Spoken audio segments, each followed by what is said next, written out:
suis ravi d'accueillir M. De Vos, qui gère depuis Lille. Lille a pris le monopole de l'évaluation de la recherche des CHU avec les mairies qui sont la transformation d'un côté automatique de financement des CHU qui leur donne 15% de plus que les autres pour pouvoir faire de la recherche et de l'enseignement. Et maintenant, on va leur affecter sur critères, ce qui, je vous rassure, n'a rien changé.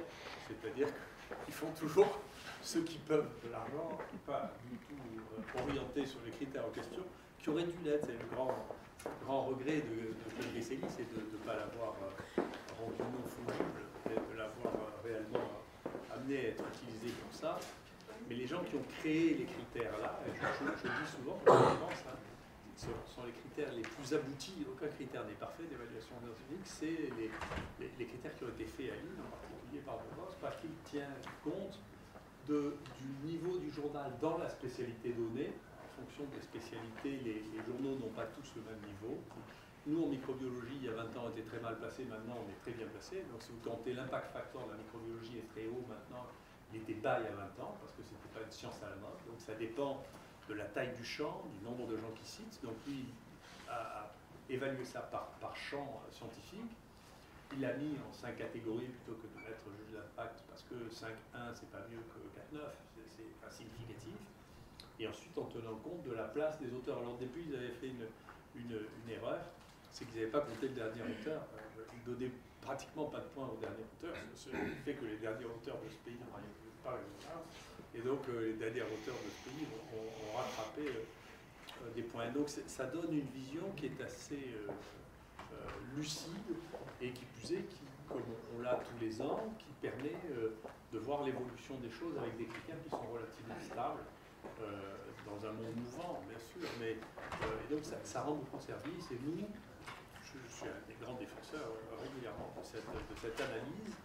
Et moi j'ai obtenu que pour l'évaluation des IHU, plutôt que d'envoyer les papiers, etc., eh bien, il y a une analyse automatique qui soit faite par M. De Vos tous les ans des IHU pour voir comment les choses avancent et se déroulent. Et c'est très intéressant, d'ailleurs, je ne crois pas que vous en parlerez parce que vous n'avez pas parlé des objets qui ne sont pas directement, dont vous demandez directement, mais alors c'est sûr que là où il y a le plus de gens, de bruit qui foisonne, c'est à Paris, mais j'ai été très étonné de voir la discordance entre ce que j'entendais des IHU de Paris et de ce que j'ai vu, vous aussi, j'imagine. C'est-à-dire, ce qu'on nous disait être le pire, c'était les meilleurs, et ce qu'on disait qui était merveilleux était tout plat. Donc c'est assez... C'est d'accord avec moi. On ne dit pas non. Une certaine forme d'objectivité, on va dire. Voilà. Donc il y avait une forme d'objectivité qui était en dehors de la médisance et des circuits dans les ministères et les grands EPST, qui n'avaient à peu près rien à voir avec la réalité. Donc c'est assez intéressant. C'est des données objectives qu'il faut pondérer, mais c'est des données objectives qui sont très, très, très frappantes. Voilà. Donc je suis ravi que vous soyez venu. Je travaille beaucoup avec Yannis qui essaie de comprendre comment tout ce système fonctionne. La mauvaise nouvelle, c'est que ça marche tellement bien que le ministère compte le récupérer, que ça ne marche plus du tout. Mais en attendant, il y aura une période pour laquelle il y aura une véritable évaluation intéressante et significative. Voilà. En tout cas, merci beaucoup d'être venu. Bon, bah, écoutez, merci. C'est moi qui vous remercie de venir à Marseille, parce que je viens assez peu souvent à Marseille, et j'ai eu l'occasion de découvrir ce matin un peu le bâtiment, qui est quand même assez extraordinaire, puisque j'étais jamais venu. Donc effectivement, je vais essayer de vous résumer un petit peu, donc à peu près pas loin de 20 ans maintenant d'évaluation de la recherche. En gros, je vais vous présenter 4 volets. Le premier, finalement, la genèse. La genèse, pourquoi SIGAPS, finalement, pourquoi on s'est lancé dans ce projet. Une étape clé, en fait, qui était en 2006, puisque en 2006, on a eu la lettre de mission, en fait, de la DGOS, donc j'en dirai quelques mots. Donc avec tous ces impacts, en fait, notamment les financements mairie, puisque vous allez voir que, en gros, sur les 1,7 milliard d'euros de l'enveloppe mairie, 1,2 sont répartis à partir de SIGAPS Y. Après, le passage de SIGAPS à SAMPRA. Pourquoi SAMPRA? Effectivement, une commande de l'ANR, à un moment, qui a dit, finalement, il y a un système qui marche bien, qui s'appelle SIGAPS. Est-ce qu'on ne pourrait pas avoir son équivalent, mais avec les données Web of Science? Ça a été les tout premiers débuts de SAMPRA. Et enfin, je vous présentais, globalement, qu'est-ce qu'on fait de ces données? C'est-à-dire à partir du moment où vous avez validé vos publications en fait, dans SAMPRA, puisque quand même le préalable, c'est que tout le monde valide bien ses publications, accessoirement. Une fois que ces données sont validées, qu'est-ce que nous on en fait? Quelles sont les données qu'on transmet à l'ANR? Et je finirai ma présentation en vous présentant finalement quelques données sur l'IHU en termes de positionnement national, sur les grandes disciplines, notamment maladies infectieuses ou microbiologie. Alors, la recherche hospitalière, puisque à l'époque, SIGAP, c'était quand même une problématique de recherche hospitalière, puisqu'en fait, c'était une commande que nous, on avait eue au CHU de Lille, puisqu'effectivement, ça a démarré au sud de Lille, qui était de dire, c'était mon président de CME à l'époque, hein, qui n'arrêtait pas de venir me voir en me disant, mais De Vos, je reçois un tel ou je reçois un tel demain, et en gros, je voudrais avoir quelques billes avant de le recevoir. Et donc, on a progressivement commencé à travailler, finalement, à comment aller rechercher dans PubMed des publications, comment aller regarder les impact factors, et comment faire tout ça. Et finalement, c'est devenu assez vite, assez inhumain, puisque autant c'est facile à le faire une fois de temps en temps, ces demandes devenaient répétitives, on est très vite passé sur un système automatique. Alors pourquoi on est parti sur un système automatique? Pourquoi? Parce qu'à l'époque, on n'avait pas ces données au niveau du CHU. Il faut être très clair, les seules données de recherche qu'on avait, c'était les rapports qu'on avait via le prisme, soit de l'AERS, donc ça c'était quand même relativement récent, soit des EPST. C'est-à-dire que oui, à partir des évaluations INSERM de nos unités, on avait une idée de leur niveau de production. Assez vite, il nous est apparu assez important de démontrer, en gros, que les CHU participaient à cette activité de recherche, puisque finalement, on ne voyait cette activité de recherche que par le prisme de l'université ou des EPST. Donc à partir de 1998, nous on a commencé au niveau du CHU de Lille, et là c'était vraiment un projet porté par le CHU, de dire il faut qu'on s'équipe d'un outil qui nous permet de suivre en temps réel nos publications. Alors tout ça, quand même pour rappel, ça c'était dans le contexte du rapport Lalande de Beaupuy, qui avait justement pour objectif de vérifier, entre guillemets, si les CHU faisaient de la recherche, et je vous rappelle qu'ils avaient classé les CHU en 3 niveaux, les forts chercheurs, les moyens chercheurs, et les faibles chercheurs, entre guillemets.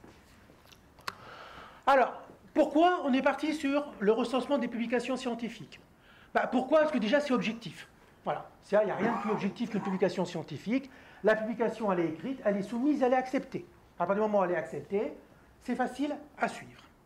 Le problème, c'est que c'est très difficile à faire au niveau d'une institution. Pourquoi? Parce qu'il y a beaucoup de chercheurs, en fait, il y a beaucoup de publications en commun. On ne peut pas aller demander régulièrement aux chercheurs ces publications. Donc, on est parti, en fait, sur un projet de logiciel.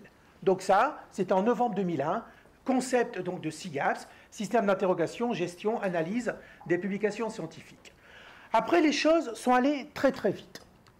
Très très vite, parce que vous voyez qu'à partir de novembre 2001, je ne vais pas tout vous détailler, quelques expérimentations, mai 2006, en fait, essentielles, lettre de mission du ministère de la Santé, lettre de mission très claire, déployée dans tous les établissements ayant des activités de recherche, le logiciel SIGAPS, et produire un indicateur de production scientifique. Vous voyez qu'en avril 2017, on calculait les premiers indicateurs SIGAPS sur 72 établissements de santé. 72, en gros, c'était quoi? C'était les CHU, les CLCC, plus quelques gros hôpitaux, comme l'hôpital Foch, par exemple, ou les 15-20. Vous voyez que octobre 2012, 107 établissements équipés. Actuellement, dernier export SIGAPS, 537 établissements de santé qui ont fait leur export. SIGAPS, ça marche comment? Eh bien, SIGAPS, globalement, c'est simple. La base de SIGAPS, c'est la forme bleue, c'est un annuaire. Un annuaire, en fait, qui va contenir la liste de tous les médecins, de tous les chercheurs qui participent à la recherche de l'établissement. À partir de cette liste de chercheurs, on va aller interroger PubMed sur la base du nom, du prénom et de l'initiale. Contrairement à certains outils bibliométriques, je vous le rediscuterai après, on interroge, nous, sur les noms et les prénoms. Pourquoi? Parce que les adresses ne sont pas fiables. Voilà. On sait pertinemment que quand on recherche un établissement sur la base des adresses, on retrouve entre 30 et 40% des publications. Pourquoi? Puisque les chercheurs ont une très grande imagination dans leurs adresses de signature. Voilà. Les chercheurs ont une imagination tout court. Voilà. C'est pour ça qu'ils font de la recherche. Hein. Voilà.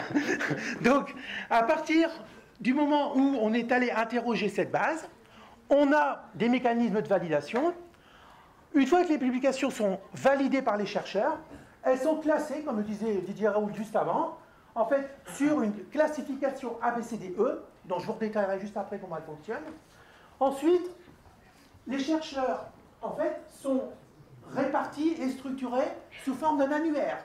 On a les chercheurs, donc là j'ai pris une configuration hospitalière, hein, les chercheurs, le service, le pôle, l'hôpital. Après, à partir du moment où on a les bons droits d'analyse, on peut finalement sortir des indicateurs et des rapports du plus haut niveau jusqu'au plus bas niveau, en fait, de l'arborescence. Enfin, tout ça, finalement, est une plateforme web, et donc à partir de n'importe quel navigateur, on peut accéder au système. Alors, le recensement des publications, donc là, je réinsiste très lourdement là-dessus, on fait une interrogation nominative. Nominative du serveur PubMed. Alors, pourquoi on a choisi PubMed? Pour plein de raisons. D'abord, c'est une des bases les plus utilisées en sciences biomédicales. Il ne faut pas oublier qu'à ce jour, on cite souvent Web of Science ou Scopus ou autre. Medline reste la base biomédicale la plus complète au monde. Voilà. Plus complète au monde, puisque vous voyez qu'elle a 28 millions de références médicales depuis 1950, 5600 journaux indexés dans Medline, 2300 indexés dans PubMed Central, des outils d'extraction automatique. Elle est très complète, puisque vous allez voir, je vous montrais tout à l'heure, on peut faire des analyses par terme mèche, par exemple, et donc on peut positionner une équipe ou une unité par rapport à la France ou par rapport au niveau mondial. Et accessoirement, elle est entièrement gratuite. Vous voyez, les 577 ou 537 établissements que je vous ai dit tout à l'heure, ils utilisent le système SIGAPS sans payer aucun centime d'abonnement, ce qui est quand même pas accessoire. Alors, après, effectivement, on sait qu'elle a certaines limites, puisqu'elle couvre mal certains domaines, notamment les technologies ou les sciences sociales. Par exemple, tout ce qui est psychologie n'est pas forcément très bien couvert, en fait, par PubMed. Enfin, problème d'homonyme. Effectivement, hein, quand vous faites une requête, moi, par exemple, quand je regarde DevOps en fait, dans PubMed, j'ai 4 homonymes. Donc, à un moment ou à un autre, il faut que le chercheur valide dans SIGAPS ou dans SAMPRA la liste de ses publications. Alors, la classification des revues.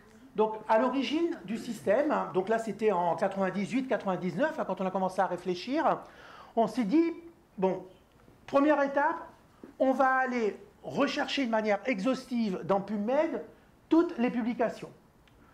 Ensuite, il faut qu'on trouve un critère, parce qu'effectivement, on ne peut pas compter, entre guillemets, de la même manière un article dans la presse médicale, je raconte la presse médicale, hein, j'y publie régulièrement, ce n'est pas le problème, et à Lancet, parce que malgré tout, si j'ai le choix, je préfère quand même à Lancet. Donc il a fallu très vite trouver un système. À l'époque, il n'y avait pas grand-chose hein, qui existait, et un des rares indicateurs de notoriété, entre guillemets, des revues, c'était l'impact factor.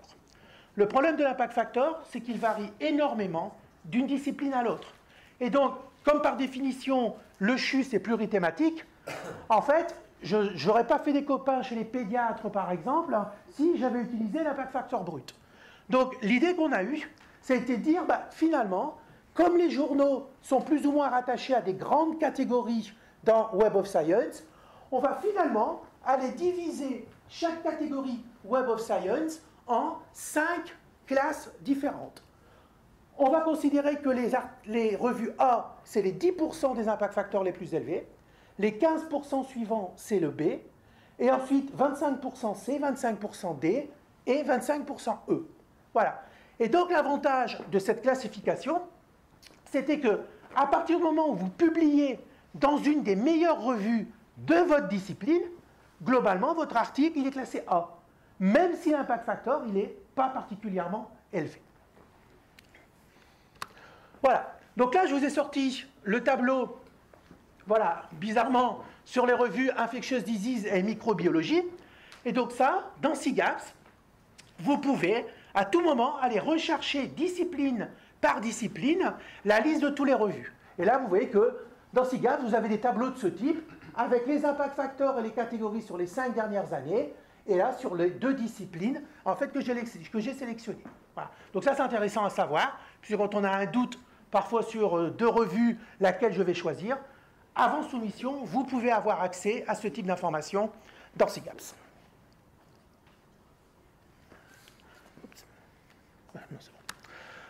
Alors, j'ai validé les publications, j'ai la catégorie de la revue, j'ai la position d'auteur. Comment je vais utiliser tout ça? En fait, toutes ces informations vont me permettre de calculer, pour un article donné, ce qu'on va appeler son score. Le score SIGAPS, en fait, d'une publication, elle dépend de 2 critères. Donc, la catégorie de la revue, bien entendu, hein, normal, on n'a pas mis en place cette catégorie pour ne pas l'utiliser, et la position. Alors, vous voyez que si je regarde les coefficients des catégories, 1 si NC, c'est-à-dire si la revue n'a pas d'impact factor, 2, 3, 4, et tout de suite, on passe à 6 ou 8. C'est-à-dire qu'assez rapidement, au niveau du groupe de travail national sur les mairies, on a voulu surpondérer les revues A et B. Pourquoi? Pour, entre guillemets, donner une prime aux personnes qui faisaient l'effort d'essayer de publier dans les journaux, en gros, A et B. Alors, je ne sais pas si effectivement ce que je vais vous dire est imputable à ça ou pas, mais ce qu'on observe quand même, c'est que depuis 2008, le pourcentage de AB en France, il est passé de 36-37% à 48-49% maintenant. C'est-à-dire qu'actuellement, dans les publications réalisées dans nos établissements de santé, en fait, on a presque un article sur 2, en fait, qui est en catégorie AB. Voilà. Donc, la deuxième composante, c'est effectivement la position d'auteur. Donc, on sait progressivement, effectivement, ça a été un long débat au niveau national, faut-il ou pas se calquer sur le mode d'évaluation, entre guillemets, EPST. Par exemple, dans les EPST, le premier et le dernier sont considérés de la même manière. Donc ça, c'était un peu compliqué, mais progressivement, et depuis 6 ans maintenant, en fait, on a obtenu que le premier et le dernier soient pondérés de la même manière, c'est-à-dire 4 points. Le deuxième et l'avant-dernier sont pondérés 3 points. 2 points si on est en position 3, et 1 point pour toutes les autres positions d'auteur. Donc concrètement, vous avez un article, en fait, dans Nature, classé A, en premier auteur, ça va vous faire 4 x 8, 32 points. Si, pour un établissement, vous avez plusieurs auteurs sur la même publication, actuellement, la règle de calcul, c'est de prendre le meilleur auteur. Voilà. Et donc, de prendre le score maximal. Donc, c'est à partir... Alors, tout ça, en fait, est suivi progressivement par les 537 établissements au cours de l'année. Juin de chaque année, export des données. Et là, à Lille, on récupère les exports des 537 établissements. Alors, comment ça se passe quand un article, par contre, est sur plusieurs établissements? Eh bien, vous voyez que dans cet exemple, en fait, les équipes ont été relativement judicieuses, puisqu'on a un auteur de Toulouse en premier, un auteur de Lyon en dernier, et un auteur de Montpellier en deuxième. Et donc, avec les règles actuelles, finalement, vous voyez que les 3 équipes, les 3 établissements touchent à peu près, finalement, le même nombre de points SIGAPS, 12 points pour Toulouse, 9 points pour Montpellier, 12 points pour Lyon. Voilà. Alors, qu'est-ce qu'on fait de toutes ces données? Alors, toutes ces données, comme je vous l'ai dit, en juin et en octobre, globalement, on récupère l'intégralité des données. Juin, premier export. À partir de ça, on fait toute une série de contrôles de cohérence de données. On fait des queries aux établissements, notamment ce qu'on appelle les doublons, par exemple les gens qui sont à cheval sur 2 établissements. Second export en octobre. À partir de ce moment-là, on va commencer à calculer tous les indicateurs. Alors, quelques petits rappels, d'abord sur ce qu'on appelle les financements mairie. Alors, mairie, c'est pas compliqué, hein, c'est mission d'enseignement, recherche, référence, innovation. Donc, effectivement, comme vous pouvez déjà le savoir, à l'origine, ces missions étaient financées de manière forfaitaire dans les CHU à hauteur de 13%. C'est ce qu'on appelait l'abattement de 13%, en fait, spécifique enseignement-recherche. Le problème, c'est qu'on s'est assez vite rendu compte, et ça, c'est le rapport Lalande de Beaupuy, finalement, qui a mis le doigt là-dessus, en disant que 13% pour tout le monde, c'était peut-être pas tout à fait juste, puisqu'il y avait des forts chercheurs et des faibles chercheurs. Donc pourquoi ils avaient tous 13%? Voilà. Et donc progressivement, on est passé sur un modèle de répartition qui n'était plus forfaitaire, mais qui était basé progressivement sur des indicateurs. Parmi ces indicateurs, effectivement, l'indicateur SIGAPS.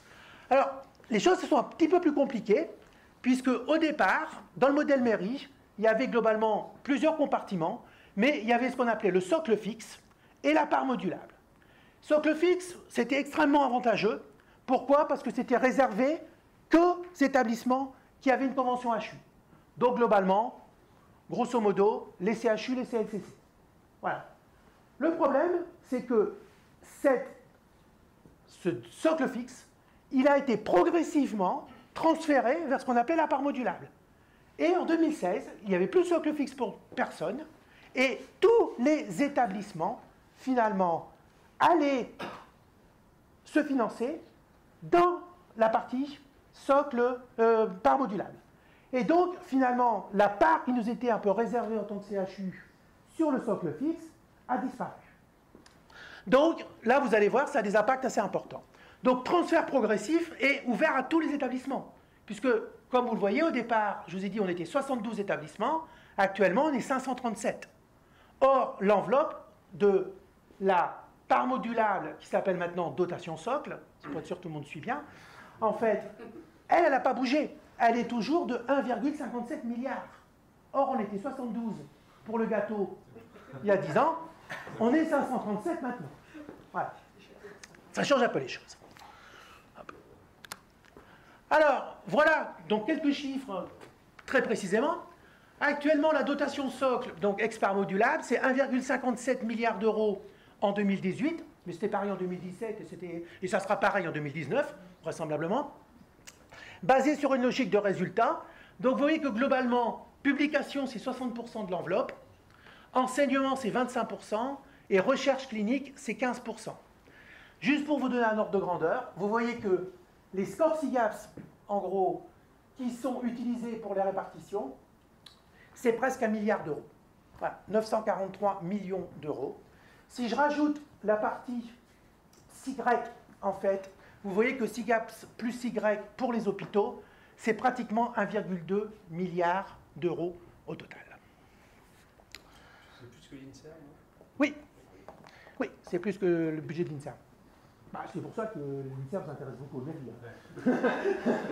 Entre autres. S'intéresser à la médecine. Ça, c'est un autre problème. Ça, c'est un autre problème. Alors, je vous disais que tout ça, ça a un peu bougé. Effectivement, hein, ça a bougé. Donc, suppression donc, du socle fixe, ça j'en ai déjà parlé. Modification des poids relatifs des indicateurs. Comme vous voyez que, bah, au départ, vous voyez qu'au départ, il y avait même un indicateur valorisation, en fait, qui comptabilisait les brevets, en fait, réalisés par les établissements. En gros, ce qu'il faut savoir, c'est que depuis 2016, tout ça, ça s'est à peu près bien stabilisé, et que les chiffres que je vous donne, vous voyez qu'ils n'ont pas bougé sur les 3 dernières années, mais vous voyez qu'avant, il y a eu quand même quelques petites fluctuations. Alors, si quand même, un petit point de détail, entre guillemets, un point important, c'est l'apparition du dégroupage. C'est-à-dire que ça a eu aussi un impact énorme sur le modèle. C'est-à-dire que pour certains établissements, notamment les assistances publiques, on ne va plus calculer les scores pour l'entité, mais par GH, par groupement hospitalier. Ça, effectivement, ça a un petit impact, hein, parce que si vous regardez ces chiffres-là, j'ai aucun scrupule à les montrer puisqu'ils sont publics, donc n'importe qui d'entre vous peut aller les retrouver, il faut juste savoir où chercher. En fait, bah, vous voyez par exemple que si je prends le score de la PHP en 2013, 121 000 points, 110 000 points en 2014, et puis là, ça saute d'un seul coup à 154 000, une hausse de 25%. Alors, je vous rassure, hein, ils n'ont pas travaillé plus la nuit, hein, en fait. Ils n'ont pas du tout changé leur nombre de publications globalement, mais le mode de calcul a été changé. Et je vous disais qu'une publication qui avant comptait pour l'ensemble de la PHP, maintenant, elle compte une fois par GH.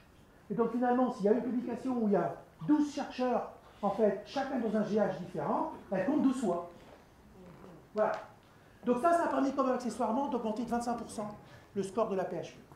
Voilà.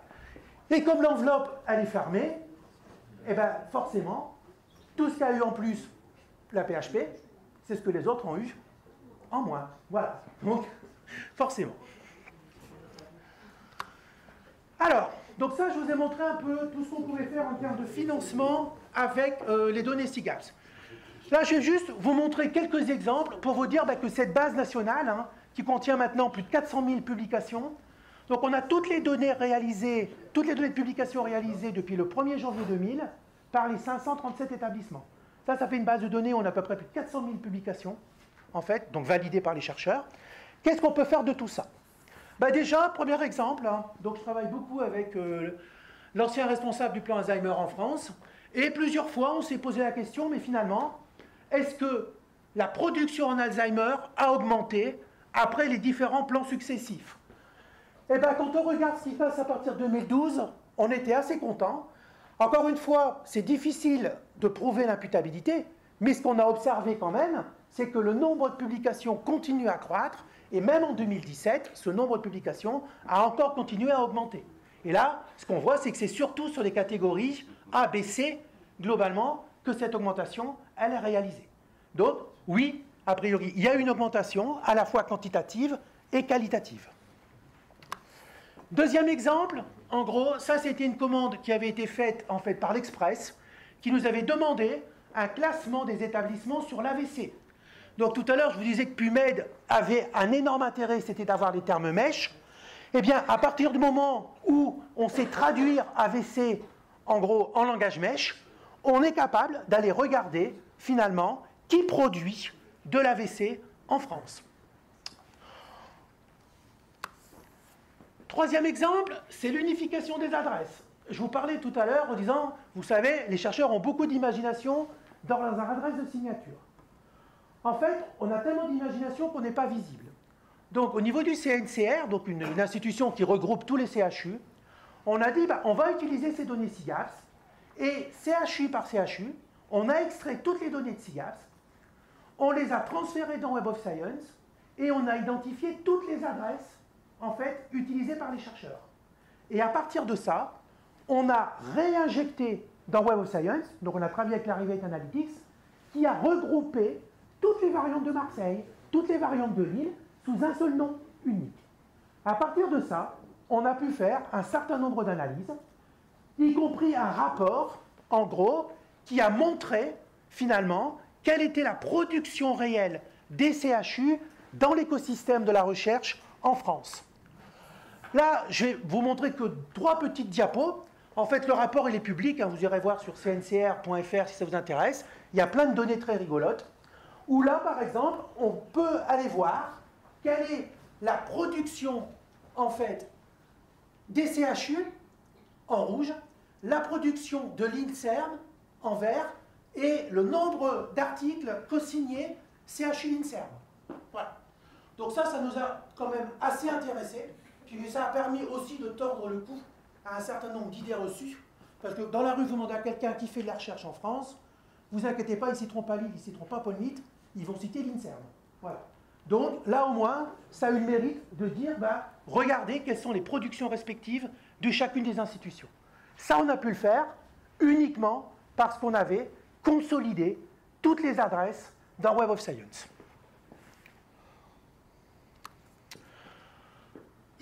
Dernièrement, on a sorti aussi un flyer sur production, en fait, activité de promotion des CHU. Voilà. Ça, c'est une activité aussi essentielle en tant que CHU. En plus, j'aurais envie de dire, c'est une activité un peu spécifique des CHU, en tout cas des établissements de santé, puisque en général, ce ne sont pas les universités, ce ne sont pas les EPST qui sont promoteurs. Alors l'INSERM est un peu promoteur, l'ANR un peu promoteur, mais très peu. Le plus gros promoteur en France actuellement, c'est les industriels et les CHU, globalement. Et bien là aussi, ça a permis un petit peu de remettre un certain nombre d'idées au clair et de ressortir un certain nombre de chiffres pour montrer qui réellement fait de la promotion en France. Là aussi, je ne vais pas détailler le flyer, il est sur le site CNCR. Toutes ces données sont entièrement publiques. Voilà. Donc, petit panorama de ce qu'on peut faire avec SIGAPS-Y. À un moment, passage de SIGAPS à Centra. Alors, contexte. Donc là, le contexte, on n'était plus du tout dans un contexte en fait, d'attribution budgétaire, mais dans un contexte de visibilité. C'est-à-dire que quand on a fait le constat, effectivement, qu'on était très peu visible à cause de cette dispersion d'adresses, on s'est intéressé à ça. Alors, pourquoi la visibilité? La visibilité interne, pourquoi? Pour avoir des indicateurs, bien sûr, évaluation fiable de la production, un suivi des équipes, et surtout bâtir des stratégies qui sont basées sur des données objectives. Voilà. Ça, c'est extrêmement important quand on prend des choix, quand on fait des choix de pouvoir faire ses choix sur des données en fait, qui ne sont pas contestables. En externe aussi, positionnement national, donc notamment positionnement vis-à-vis des autres établissements. Donc vous devez connaître un petit peu par exemple les rapports IPERU de l'OST, en fait, qui chaque année fournit aux universités un petit peu son positionnement par rapport aux autres universités, européennes et surtout internationales. Il ne faut pas oublier qu'en tant qu'université, par exemple, chaque année, on a les classements qui sortent et que nos présidents d'université sont particulièrement frileux, en fait, quand Leiden y sort ou quand Shanghai y sort. Voilà. Donc là, effectivement, tout ça, ça a un impact sur notre visibilité. Alors, donc, je vous l'ai dit, donc, visibilité, élément essentiel, enjeu majeur, deux leviers d'action. Deux leviers d'action, donc en prospectif, c'est la charte de signature unique. Voilà. Ça, pratiquement toutes les universités maintenant ont une charte, en fait, qui normalement donne la conduite à tenir pour la signature. On sait très bien que tout ça, ça met du temps, en fait, à s'installer. Donc le deuxième levier d'action, c'est en rétrospectif, c'est-à-dire régulièrement faire ce qu'on a fait, c'est-à-dire repérer les variantes d'adresse et unifier toutes les variantes d'adresse.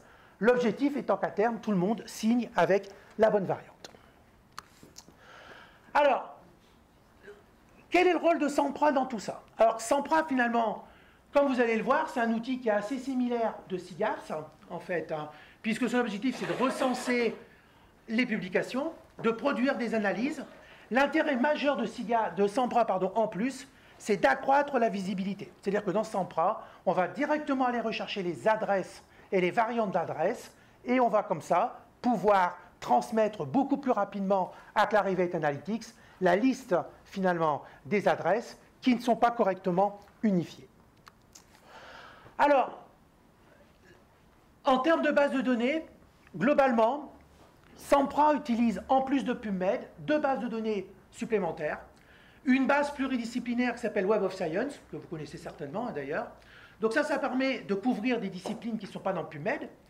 Ça permet de disposer des indices de citation, mais ça permet aussi d'avoir toutes les adresses, ce qu'on n'a pas dans PubMed. Alors dans PubMed, maintenant, on les a, mais elles ne sont pas normalisées. Voilà. Ensuite, on a un deuxième outil qui s'appelle Insight. Donc Insight, c'est un outil analytique qui permet le calcul d'indicateurs. Il permet, par exemple, de fournir ce qu'on appelle les top 1%, les top 10%. C'est-à-dire que vous savez, pour chaque article, on sait s'il est dans le 1% des articles les plus cités au niveau mondial ou s'il est dans les 10% des articles les plus cités au niveau mondial, notamment en pondérant par la discipline et par l'année de publication. Donc ça, ces deux indicateurs sont extrêmement importants, puisque ça, c'est ce qu'on appelle les indicateurs d'impact, et très souvent on les utilise, et vous allez voir, je vais vous en reparler tout à l'heure en vous présentant les données de l'IHU Méditerranée Infection. Je vais revenir sur ces top 1% et top 10%. Alors, comment fonctionne Sempra? Globalement, je vous ai dit 3 bases de données. On va interroger, on valide par les chercheurs. Une fois que les données sont validées, analyse d'adresse, unification, analyse stratégique, export des publications. Alors, dans Sempra, les exports sont encore plus riches que dans SIGAPS, puisqu'en fait, on peut exporter les publications donc en format Excel, comme c'est déjà disponible, on peut exporter en RIS et on peut exporter en BibTeX. Voilà. Donc par exemple, pour ceux qui ont un compte Orchid, vous savez peut-être que vous pouvez charger une liste de publications en BibTeX. Voilà. Et bien par exemple, une fois qu'un chercheur a validé ses publications dans Sempra, s'il veut aller alimenter automatiquement son compte Orchid, en fait, il exporte au format BibTeX et dans Orchid, il fait charger, importer format BibTeX et hop, il récupère toutes ses publications. Donc ça permet de renvoyer les données vers Researcher ID, vers Orchid, vers des archives ouvertes, vers HAL ou vers Scopus ou WOS. C'est-à-dire qu'à partir du moment où on a la liste des identifiants UT ou PMID, on peut refaire dans WOS ou dans Scopus toute une série d'analyses bibliométriques. Alors, un annuaire, toujours la même chose, donc des chercheurs, des équipes, des unités, éventuellement des structures fédératives, des institutions. Donc là, on a toujours cette logique d'annuaire. L'interface, mais je pense que vous la connaissez tous, puisque vous avez tous validé vos publications, donc vous devez toutes et tous la connaître. Voilà. Donc, ce qui est important, globalement, c'est ici, vous avez le nombre de publications en attente de validation. On vous rappelle vos requêtes qui sont utilisées.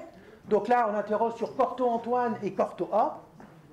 Et là, vous voyez que ce chercheur, il a ses 3 identifiants, Researcher ID, Orchid et IDRF.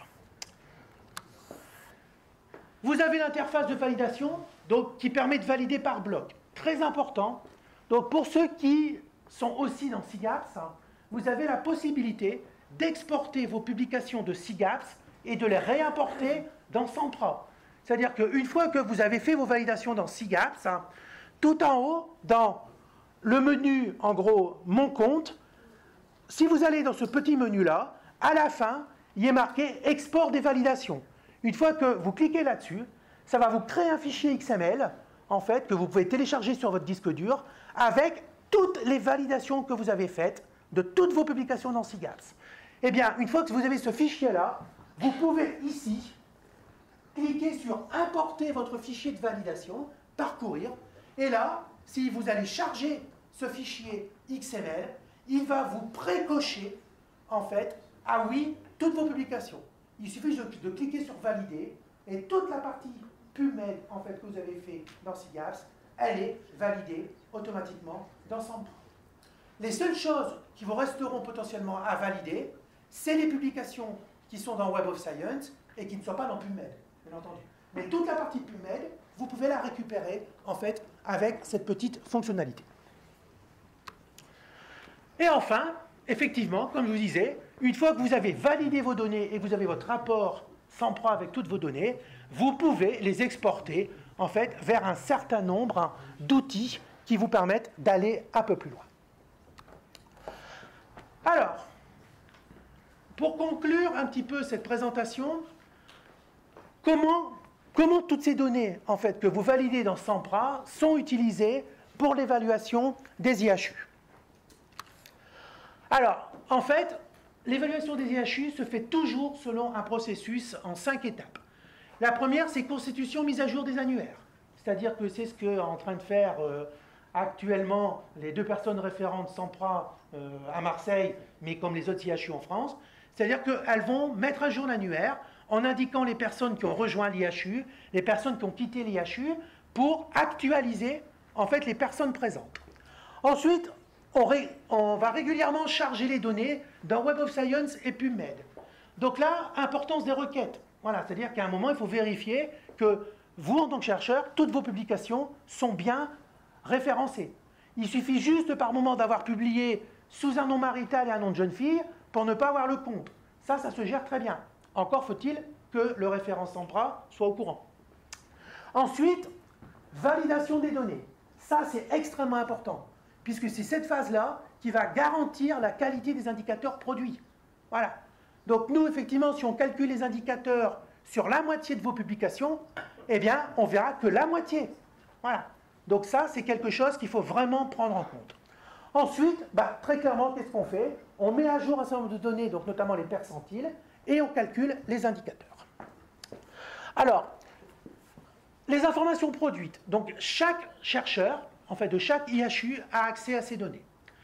Ensuite, une fois que les données sont validées, l'équipe lilloise fait plusieurs choses. On calcule les indicateurs demandés par l'ANR.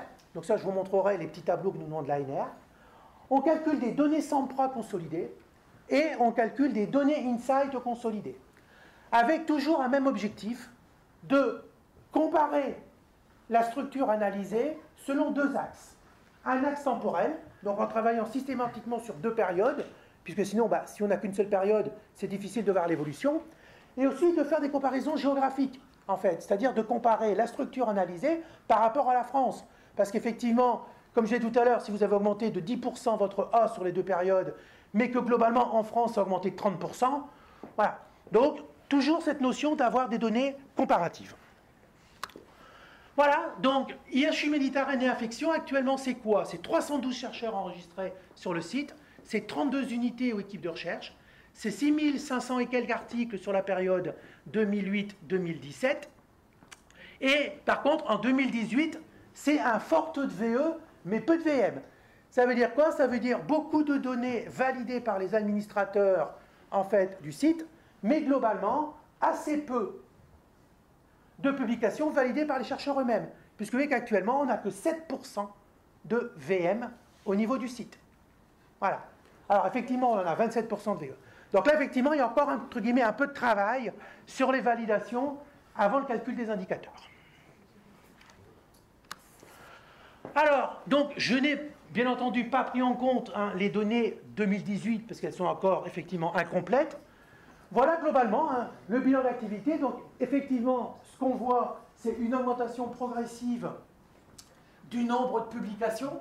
Donc là, progression régulière de 2013 à 2017. Donc des taux de AB donc de 49%. Donc vous voyez, 49%, j'avais dit, on était à peu près à 50%. En gros, une grande proportion d'articles en premier ou dernier auteur. Et vous voyez aussi, globalement, un nombre d'articles annuels dans le top 10%, qui est autour de 100 à peu près articles dans le top 10 mondial annuel. Ces données, je vais y revenir plus précisément. Alors, premier bilan, ça c'est ce qu'on produit chaque année de manière entre guillemets un peu automatique et qu'on transmet à l'ANR. Voilà. Donc ça, l'ANR nous demande chaque année par année, le nombre d'articles de rang A. Donc là, vous voyez qu'il ne demande que les A, c'est même pas les AB, c'est les A. Le score et l'impact factor moyen. Ensuite, il demande année par année le nombre d'articles dans le top 1, dans le top 5 ou dans le top 10. Donc ça, c'est année par année. Et ensuite, il nous le demande aussi, ce qui est assez intéressant, par moyenne mobile sur 3 ans. Puisqu'effectivement, c'est difficile d'évaluer une production sur une année, et c'est parfois beaucoup plus judicieux de regarder par période, en fait, de 3 ans. Donc là aussi, c'est intéressant de regarder, finalement, ces données lissées sur 3 ans, puisque là, on retrouve, globalement, les indicateurs qu'on avait vus tout à l'heure, avec, globalement, un IF moyen autour de 3,8 sur la dernière période. Là également, ce qu'on se rend compte, c'est que vous voyez que si on prend des périodes en fait de 3 ans, eh bien globalement, les nombres d'articles, que ce soit dans le top 1, dans le top 5 ou dans le top 10, en fait croît de manière régulière, proportionnellement, globalement, au nombre d'articles globaux. Les données SAMPRA. Alors sur les données SAMPRA, donc première chose que nous demande l'ANR, c'est les taux de validation. Donc c'est pour ça que je reviens encore une fois très lourdement là-dessus. Ça fait partie des critères que nous demande l'ANR. Voilà, taux de validation des données. Pourquoi? Parce qu'ils veulent tout simplement savoir quelle est la qualité des indicateurs qui sont produits. Voilà. Ensuite, ils nous demandent des données de production scientifique. Donc ça, c'est le tableau tel que je vous l'ai montré tout à l'heure, tout simplement. Ensuite, ils nous demandent des données nominatives. Voilà. Donc, ils nous demandent pour chaque chercheur, en gros, ils nous demandent un tableau de classement avec à chaque fois cette période. Donc là, vous voyez que la période qui nous avait été demandée l'année dernière, c'était 2 périodes avec un washout. C'est-à-dire, c'était 2008-2011, en fait, et ensuite 2014-2017. Période pré-IHU, on ne compte pas la période globalement de démarrage, et on compte la période actuelle. Et donc là, il nous demande, en gros, un certain nombre d'indicateurs, le score, le nombre de publications, vous voyez qu'il nous demande même le H-index. Voilà. Alors ça, de toute façon, je vous les laisse.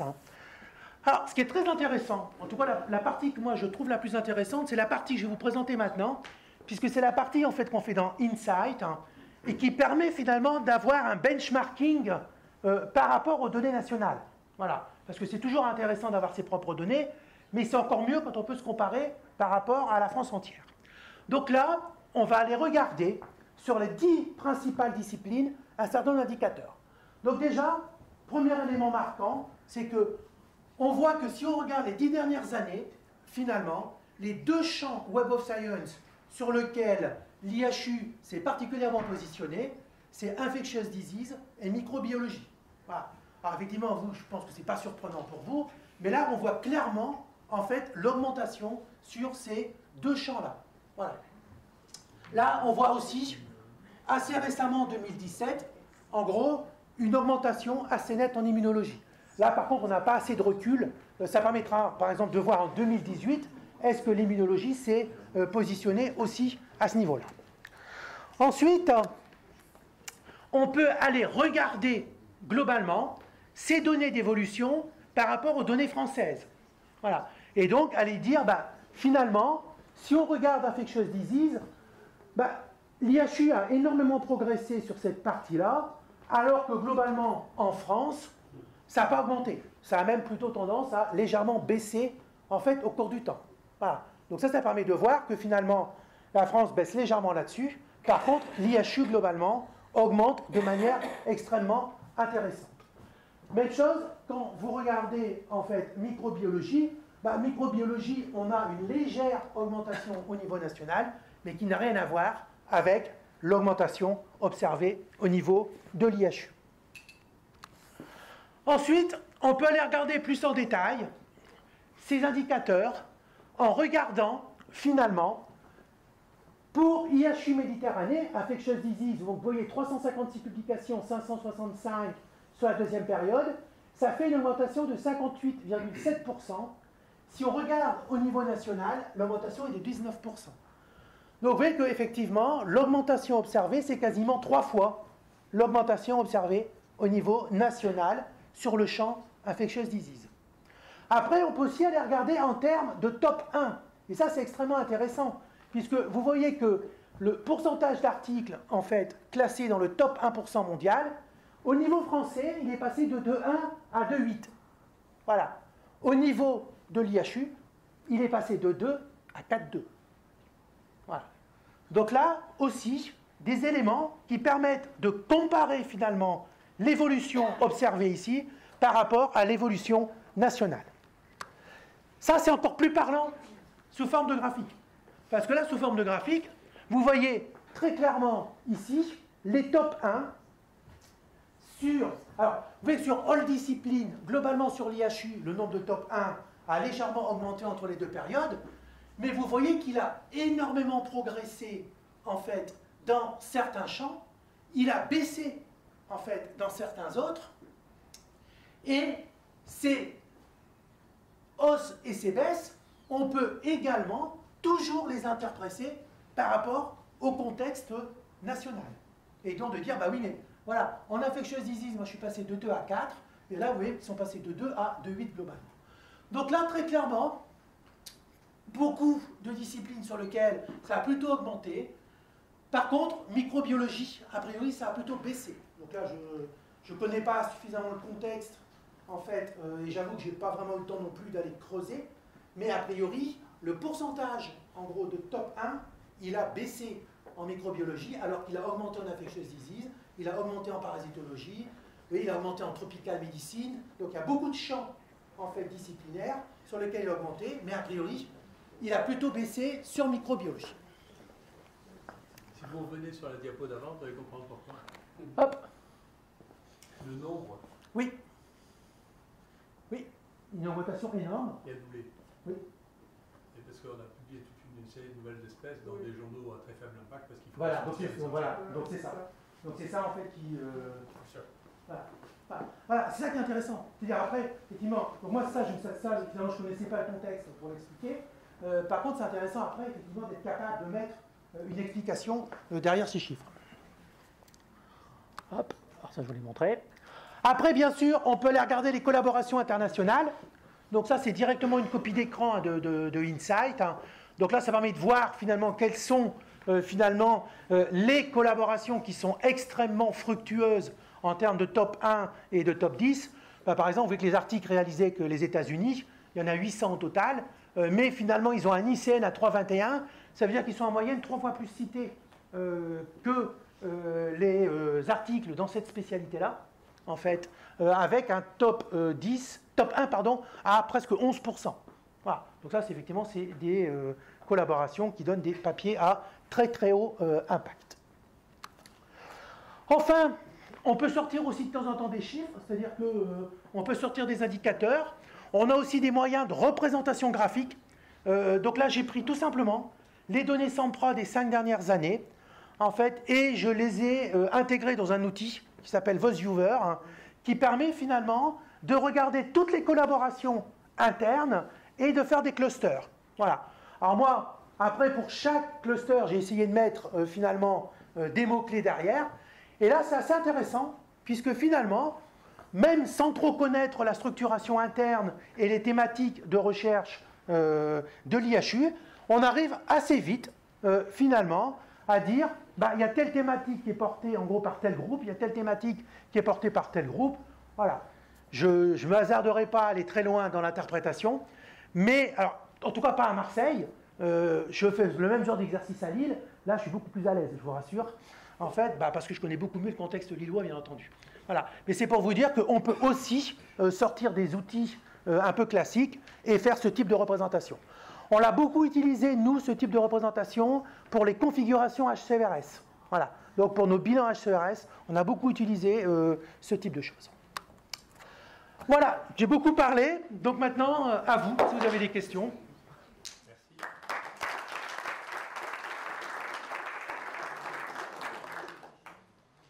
Laure, il faut faire la chasse aux signatures. Hein.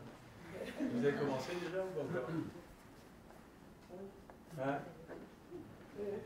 Quand on fait le papier, par exemple, sur les infections à CMV, ça va dans virologie, dans infectious disease ou dans microbiologie? Ça dépend du journal.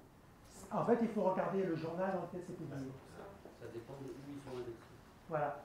C'est pour ça que, effectivement, moi, je pense que ce serait intéressant qu'à un moment, vous ayez peut-être un catalogue de toutes les revues dans lesquelles vous publiez et que pour ces revues-là, vous ayez, en fait, dans quelle catégorie, dans quelle discipline elle est indexée. Alors, elle peut être indexée dans une ou plusieurs disciplines. Hein. Voilà. Et avoir aussi, bon, alors l'impact factor, en général, on le connaît. Par contre, on ne sait pas toujours exactement dans quelle discipline elle est classée par Clarivate. On peut l'obtenir dans le site web. Oui, ah oui, si vous avez accès à Web of Science, vous pouvez l'avoir sans problème. Hein. Ça, c'est dans Web of Science, hein, sans souci. Et New England, alors, ça sera... Alors, New England, en fait, il est dans General and Internal Medicine, je crois. C'est dans les grandes revues disciplinaires. Voilà. Donc, c'est les grandes revues généralistes. Donc, comme le Lancet, comme le JAMA et l'autre. Moi, je crois que c'est très avancé déjà. Après, moi, le diable est dans les tentatives perfectionnistes. Hein. Donc, on n'arrive jamais à être extrêmement perfectionniste dans qu'est-ce qui relève de la virologie, des maladies infectieuses, de la microbiologie ou même. Donc, je crois qu'il y a une limite. Ce qui est bien, ça donne, comme l'impact factor, ou comme le H factor, ou comme le nombre, ça donne des valeurs quand elles sont le double, quand on a le double ou 10 fois plus, ça signifie quelque chose. Après, quand c'est des choses qui sont limitées à 10% de plus ou de moins, ça tombe dans les marges d'erreur. Donc, je suis pas sûr qu'après, dans chaque détail, ce soit important, mais c'est vrai que dans des champs thématiques, quand c'est... ça permet de découvrir. Moi, je serais très intéressé de savoir effectivement CHU par CHU ou la France vis-à-vis du reste, voir, j'ai une idée, hein, ça fait longtemps que je fais ça aussi, les champs forts, les champs faibles et les champs qui s'amenuisent. C'est intéressant de le voir. Moi, je crois même que je l'avais écrit à un moment, je pense qu'on aurait très bien pu faire un premier tour de sélection des IHU et RHU comme ça. Les clusters, on les voit très bien, et après, au milieu, en sélectionnant le double de clusters que de possibilités financières, on fait le tri par un jury, mais ça fait gagner beaucoup de temps. Et ça évite des développements un peu paranoïaques, là, comme ce Romaté, là, il était parano, il pensait que c'est parce qu'on ne l'aimait pas qu'il n'y avait pas la gériatrie à Toulouse, mais il n'y avait que lui qui pensait qu'il pouvait y avoir un IHU gériatrie à Toulouse, quoi. Une vision. Hein. Donc, comme il était que dans les réseaux, il croyait qu'il n'y avait que les réseaux qui marchaient, tant bon, il y a des données objectives qui fonctionnent, et pas tout le monde y est accoutumé. Donc, c'est vrai que c'est un élément. Après, les autres éléments qui sont compliqués, vous l'avez vu sûrement dans les IHU, c'est, bien entendu, on évalue une part des choses, mais on n'arrive pas à évaluer avec les SIGAPS Maresco. Enfin, Maresco, il échappe maintenant parce que son rôle, c'est de former des chirurgiens à des techniques interventionnelles modernes. C'est pas même si, moi j'ai été sidéré de voir ça, j'ai sorti ville par curiosité sur Web of Science. Strasbourg est la seule ville dans laquelle la chirurgie est classée numéro 3 de Strasbourg. Strasbourg, hein, c'est la science à Strasbourg. Il n'y a pas une ville qui a classé chirurgie en 3e partout. Le premier truc médical, c'est oncologie. Hein.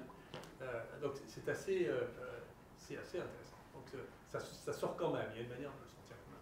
Oui, alors ça c'est pareil, hein, maintenant ces données sont publiques, hein, c'est-à-dire que assez récemment, donc sur le site de la DGOS, ils ont mis en place un fichier qu'on nous a demandé de produire qui contient en gros le détail par année, alors par CHU et globalement par établissement de santé, par année et par discipline. C'est-à-dire que si on veut savoir, par exemple, infectious disease, par exemple, quel est le score le nombre d'articles et le score en infectious disease de Lille, Marseille, Bordeaux, Montpellier, c'est disponible, c'est public. Par contre, demandez-moi où est l'adresse, parce que l'autre jour, j'ai mis une demi-heure pour retrouver où ça avait été mis. Et là, je vous assure, je l'ai tout de suite mis dans mon adresse book, parce que... L'or est voilà. là, hein. Voilà. Il faut le récupérer, ça, Voilà. pour le truc Mais- de hein. Voilà. Et là, il y a tout. Il y a tout. C'est-à-dire que si vous voulez filtrer, en gros, sur infectious disease, dans Excel, vous filtrez sur infectious disease, vous allez avoir les productions en France de tous les établissements de santé sur la discipline infectious disease. Non, c'est intéressant de voir c'est intéressant de voir où sont les bons, où sont les mauvais. Ah. Hein. Moi, Après- j'ai quelques idées. C'est bien, quand c'est moi qui le dis, tout le monde pense que c'est de l'auto-congratulation ou de la méchanceté, mais c'est mieux si c'est les autres qui le Oui. disent. Non, puis de Je toute pense façon, que c'est le même résultat, on va faire division. et puis dans peu de temps, vous pourrez calculer les indices de spécialisation, donc là, vous allez voir. Comment est-ce que vous gérez le fait que le facteur d'impact d'un journal varie au cours du temps? On recalcule ça chaque année. D'accord. Donc si vous regardez ce qui s'est passé avec une fenêtre coulissante il y a 10 ans, vous prenez le facteur d'impact d'aujourd'hui ou celui Non, d'il y a 10 ans? il y a 10 ans. D'accord. C'est-à-dire, en fait, chaque année, on prend le facteur d'impact de l'année de publication. Et comment est-ce que vous gérez le fait que dans un journal qui a un facteur d'impact de X, le nombre de citations de chaque article varie largement, avec quelques articles qui Oui. captent l'essentiel des citations et les autres, finalement, qui montent dans ce train, ne sont beaucoup moins.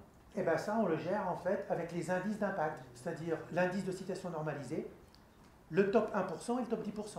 Parce que, effectivement, vous pouvez publier un article dans le New England, en gros, qui n'est jamais cité, votre article sera classé A, par contre, vous ne serez jamais dans le top 1 et dans le top 10.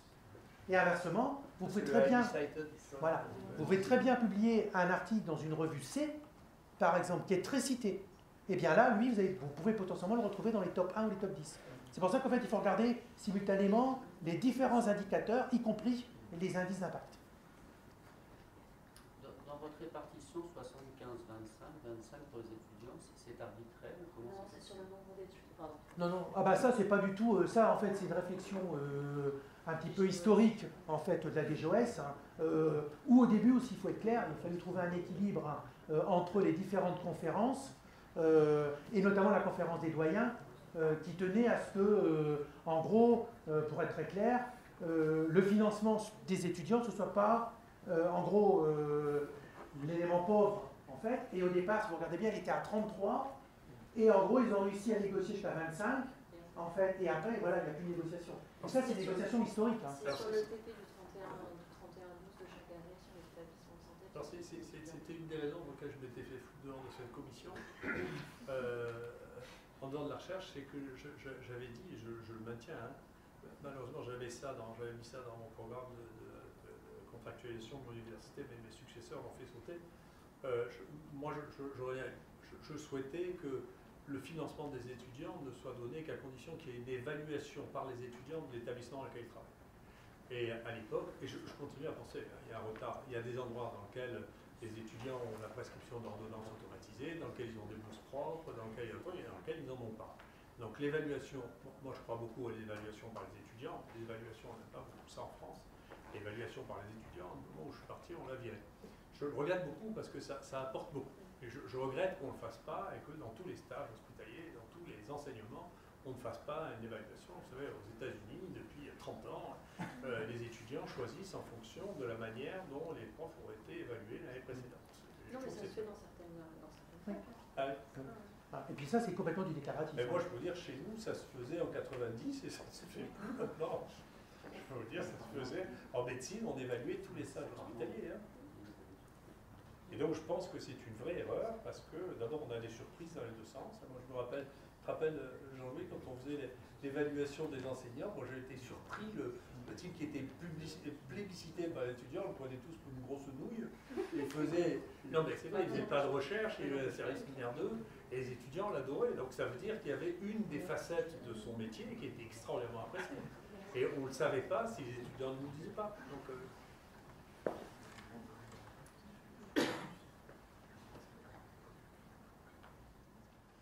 très bien. Merci encore. Merci.